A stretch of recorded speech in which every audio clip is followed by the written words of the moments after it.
គមន៍មកកាន់កម្មវិធី Family Feud Cambodia ពេលនេះសូមសម្លេងស្វាគមន៍ដល់ពិធីកររបស់យើងលោកប៉ែនចំរុងសូមស្វាគមន៍មកកាន់កម្មវិធី Family Feud Cambodia រដូវកាលទី2ខ្ញុំសូមគោរពមកសូមជម្រាបសួរលោកលោកស្រីអ្នកកញ្ញាក៏ដូចជាប្រិមិត្តទូរទស្សនិកជនដែលកំពុងទន្ទឹងរង់ចាំការប្រកួតជាភាគបន្តទៀតដោយសប្តាហ៍មុនយើងបានឃើញពីក្រុមម៉ាអែមវាយបបាក់ជើងថ្មីដួលប្រាវតែម្ដងអត់ទើសអត់ទេអ្វីទេនៅតែជម្រាបជូនថាកម្មវិធីរបស់យើងគឺត្រូវបាននាំជូនក៏ដូចជានាំនៅទម្រង់ដើមពីសហរដ្ឋអាមេរិកដើម្បីនាំមកជូននៅ60ប្រទេសយើងគឺជាប្រទេសទី61ដែលបានយកទម្រង់នេះមកចែកជូននៅហ្គេមសប្បាយពោពេញទៅដោយអត្ថប្រយោជន៍ផ្ដល់ទី1គឺធ្វើឲ្យយើងមានភាពរស់រវើកផ្នែកការគិតការពិចារណានិងការឆ្លើយដោយមានការទទួលខុសត្រូវបូករួមជាមួយនឹងអាចយកទៅឲ្យអ្នកជិតខាងរបស់យើងទទួលបាននៅប្រយោជន៍ជាច្រើនដែលតាក់ទងជាមួយនឹងជីវិតផ្ទាល់ខ្លួននិងក្រុមគ្រួសារនិងការធ្វើការនិងរកទទួលទានល្អមែនតើហ្គេមនេះអូខេទីទៀតខ្ញុំបានឃើញថាតើក្រុមមួយទៀតគឺជាក្រុមឈ្មោះអ្វីសមាជិកមានអ្នកណាខ្លះរូបរាងបែបណានឹងបានឃើញនៅពេលបន្តិចទៀតនេះមិនបង្អង់យូរទេសូមគោរពអញ្ជើញអារម្មណ៍ប្រិមិត្តទូរទស្សនិកជនមកជួបជាមួយនឹងវត្តមានរបស់អ្នកប្រកួតទាំង2ក្រុម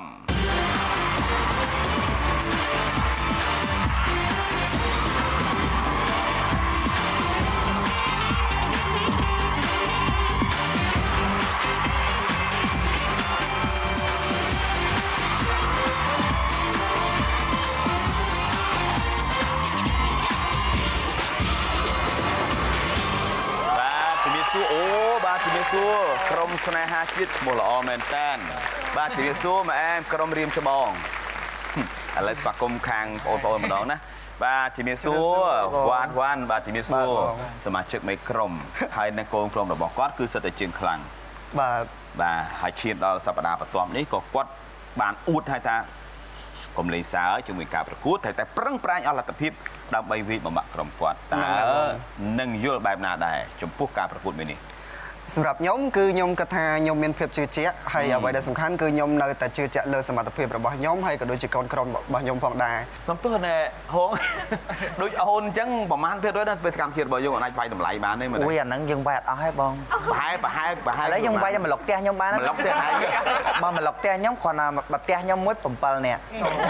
បងប្អូនសុទ្ធឬក៏មិត្តភក្តិឬក៏មិត្តភក្តិបងនិយាយទៅយើងរកគ្នាហ្មងអញ្ចឹងអាហ្នឹងវាវិញ្ញាណជុកកវិញ្ញាណណាដូចដៃឆក់ហ្មងហ្នឹងហើយដូចគាត់ណាចឹងគាត់មកប្រឡងជួបខ្ញុំអញ្ចឹងដូចស្រូបទីហ្នឹងហើយហើយមក3សប្តាហ៍មានរហូតអត់ធនធានមនុស្សបាទជំរាបសួរបងស្រីជំនាញខាងអីដល់ថ្ងៃបាទសួរតាមត្រង់ខ្ញុំអ្នក make up បងអូខ្ញុំមិនផាត់មុខខ្លួនឯងចឹងបង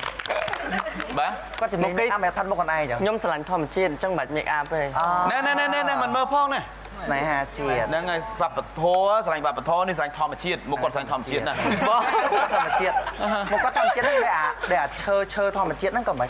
បាទឌីឈើអត់ដឹងឈើនឹងមានតម្លៃទេហ្នឹងណាមានផលប្រយោជន៍អត់ដឹងទេជាតិអូឡងកានោះឈើនឹងមានតម្លៃគេឡងរុកជាតិសង្ឃឹមតែវាយផ្ដួលជើងខ្លាំងរៀមច្បងបានដែរទេ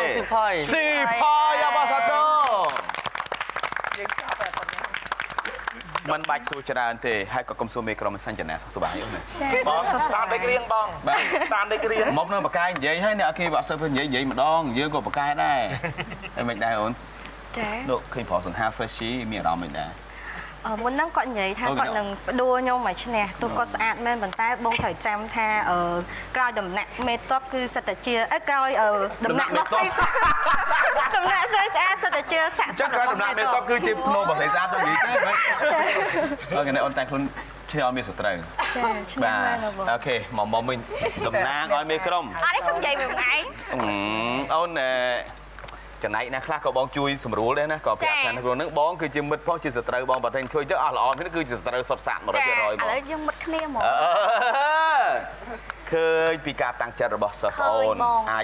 ចវាយតម្លៃបានទេថាយើងអាចវាយផ្ដួលប្រមាណភាគរយដែរនិយាយទៅសម្រាប់ក្រុមខ្ញុំតាំងពីដើមមកខ្ញុំឈរនៅលើចំហដាក់ខ្លួន អូ ហើយខ្ញុំចាំតែត្រង់ឯងបងនិយាយទៅ3សប្តាហ៍មកហើយគឺខ្ញុំមិនដែលចង់និយាយថាលើកដំកើងខ្លួនឯងតាំងចិត្តថាមកឈ្នះហេប៉ុន្តែធ្វើមិនចេះតែឈ្នះចឹងអូខេអូដាក់ហ្នឹងហ៎ចាដាក់អរគុណច្រើនមិនមកអង្គយូទេប្រិមិត្តទូរទស្សនិកជនក៏ដូចជាទាំងពីរក្រុមស្វាគមន៍ជាមួយនឹងវគ្គ Single Point អូមើលទៅម្នាក់សិតតែត្រៀមលក្ខណៈរួចរាល់តែហើយណាអញ្ចឹងសូមគោរពអញ្ជើញសមាជិកមេក្រុមអញ្ជើញមកកាន់វេទិកាកណ្ដាលមកអែមនៅក្រុមស្នេហាជាតិយ៉ាងណាទៅណត្រៀមតើរបស់ប្រើក្នុងផ្ទះអ្វីដែលចុចហើយមានទឹកពណ៌សឬថ្លាចេញមកអូសាទរវ៉ាន់ក៏បានសម្រេចបាត់ទៅហើយសូមឆ្លើយទឹកបំពង់កន្លែងងុយទឹកអូផ្កាទឹកផ្កាឈូកមែនទេបាទឆ្លងកាត់តាមការស្រង់មតិក្នុងចំណោមមនុស្សចំនួន100នាក់ចម្លើយគឺអូសូមឆ្លើយចុចច្បាច់សាប៊ូកក់សក់អូសាប៊ូកក់សក់នៅក្នុងបន្ទប់ទឹក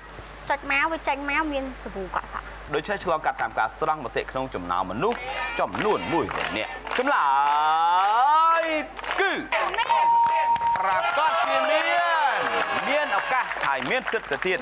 តើលេងខ្លួនឯងឬឲ្យក្រុមស្នេហាជាតិគឺជាអ្នកលេងឲ្យគាត់លេងអបអរសាទរក្រុមស្នេហាជាតិសូមអញ្ជើញទៅកាន់កន្លែងរៀងខ្លួនយុទ្ធសាស្ត្រនេះខ្ញុំធ្លាប់ឃើញការប្រកួតកន្លងមកក្រុមត្រីប្រាក៏មានក្រុមមួយចំនួនទៀតក៏មានដែរណាសំណួរសួរថារបស់ប្រើក្នុងផ្ទះអ្វីដែលចុចហើយមានទឹកពណ៌សឬថ្លាចេញមកឡាបូលាងចានឡាបូលាងចានដូច្នេះឆ្លងកាត់តាមការស្រង់មតិក្នុងចំណោមមនុស្សចំនួន100នាក់ចម្លើយគឺអូយកំហុសមួយបាត់ទៅហើយតោះរាយុសំណួរសួរថារបស់ប្រើក្នុងផ្ទះអ្វីដែលចុចហើយមានទឹកពណ៌សឬថ្លាចេញមកម៉ាស៊ីនចុចទឹកក្តៅទឹកត្រជាក់អូម៉ាស៊ីនចម្រោះទឹកហ៎បងបាទដូច្នេះឆ្លងកាត់តាមការស្រង់មតិក្នុងចំណោមមនុស្សចំនួន100នាក់ចម្លើយគឺអូយសូមធ្វើការជាក្រុមយុទ្ធសាស្ត្ររបស់មេក្រុមពិតជាស្រហាវសំណួរនេះមិនមែនស្រួលទេណាយើងបានអួតក្តៅតែយើងជាជើងខ្លាំងកូនកបិតដងខ្មៅចាំមើលយ៉ាងណាដែរសំណួរសួរដដែលទេសួរថាតើរបស់ប្រើក្នុងផ្ទះអ្វីដែលចុចហើយមានទឹកពណ៌សឬថ្លាចេញមកជាទូទៅពួកយើងតែគិតថាសម័យ Covid គេចុចទៅមានជែលចុចខ្ញុំសុំយកជែលប៉ុន្តែតាមពិតនៅក្នុងផ្ទះគឺយើងត្រូវតែមានតាំងពីមុន Covid ទៀតអញ្ចឹងក្នុងផ្ទះខ្ញុំគឺត្រូវប្រើជែលលាងដៃចុចទៅមានជែលការឲ្យតម្លៃទៅលើពាក្យនេះមួយបងសូមឲ្យតម្លៃត្រង់ថាជាទូទៅយើងត្រូវតែមានការអនាម័យខ្លួនឯងមែនដូច្នេះឆ្លងកាត់តាមការស្រង់មតិក្នុងចំណោមមនុស្សចំនួន100នាក់មានចម្លើយគឺប្រកាសជាមានអូយពិតជាអាវុធសម្ងាត់ខ្លាំងមែនចែលលាងដៃឬអាកុលលាងដៃអាកុលក៏ចឹងដែរអាចរកជួបប្រភេទតែមួយមីសក្រែនតើរបស់ប្រើក្នុងផ្ទះអ្វីដែលចុចហើយមានទឹកពណ៌សឬថ្លាចេញមកបង្គន់បងចាបង្គន់ដែលយើងចុចទៅគឺយើងបង្គន់មានន័យថាបង្គន់រៀងទំនើបគូសំដែរមានណាចាអាគេចុចទៅគឺទឹកវាធ្លាក់ទៅក្រោម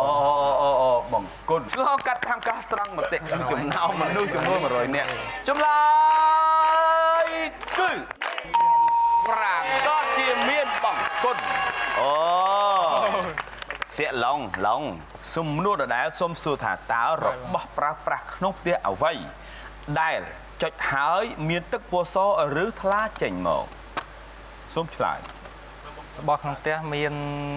លេលាបខ្លួនអាលេចុចចឹងអូនឆ្លើយថាលេលាបខ្លួនប្រភេទចុចទៅទៀតណាមើលអ្នកខ្លះពីច្រើនឥឡូវគេច្រើនអាលីបាពីកឡមកអីចឹងតែនឹងក៏មានដែរអានោះបាទគេបាបាទតែខ្ញុំចុចសង្ឃឹមថាបងប្អូនដែល100នាក់ហ្នឹងគឺគាត់មាន ការប្រាស់ដូចជាបងអូនគិតទៅចុះណាប៉ុន្តែសម័យបច្ចុប្បន្នវាច្រើនបាពីកន្លមកណាបាទ លៀបតែអត់ហ៎ អូនស្រឡឹងបាត់កែភ្លេចដូចចេញបេះដូងអញ្ចឹង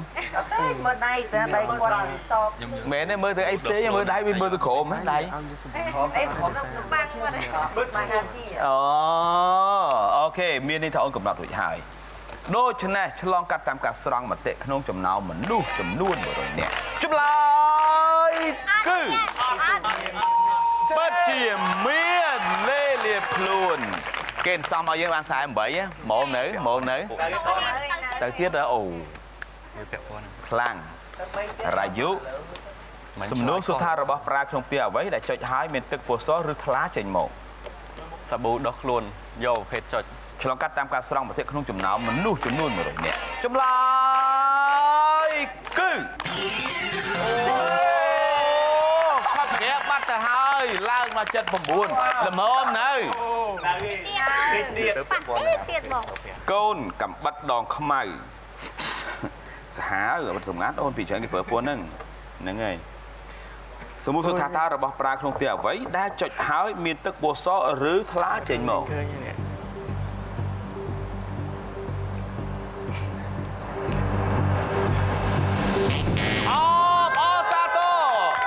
79បន្ទុកបានដាក់នៅលើស្លឹកឈូកបាត់ទៅហើយអូយយកបានអត់តន់ចុកមកវាបលិចឲ្យគេវិញណាហងរបស់ចុចអ្វីក្នុងផ្ទះដែលចុចហើយមានទឹកពោះសឬថ្លាចេញមក សាប៊ូលាងចាន សាប៊ូលាងចានណា សាប៊ូដោះមុខ បើតាមខ្ញុំគិតចុចចេញមកឬក៏ពេលវាចេញមកអាចនឹងជាថ្នាំដោះធ្មេញបាទហ្នឹងក៏នេះដែរថ្លា គួសមប៉ុន្តែមិនដឹងថាមួយណាទេ ខ្ញុំគិតឃើញរឿងហ្វម ដូចគាត់ដែរ ចាហ្វមពីច្រើនស្រីៗគឺចុចប្រើអាហ្វមច្បាច់មក នៅសល់3កន្លោចម្លើយស៊ីមិនទាន់ចេញមកទេណោះសូមធ្វើការគិតពិចារណាសម្រាប់ជាក្រុមនៅពេលនេះបន្ទុករបស់យើងបានដាក់នៅកណ្ដាលលើស្លឹកឈូកដើម្បីឲ្យមានការប្រកួតដណ្ដើមយកពីក្រុមមួយអែមចាំមើលថាអាចបានឬក៏មិនបានសួរសំណួរចុងក្រោយសូមចម្លើយចុងក្រោយដល់ពិតប្រាកដ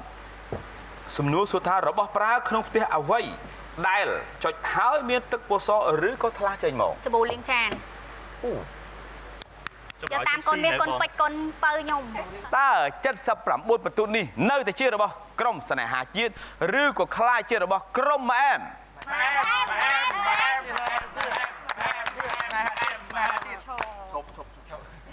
ដូច្នេះឆ្លងកាត់តាមការស្រង់មតិក្នុងចំណោមមនុស្សចំនួន100នាក់ចម្លើយនោះគឺ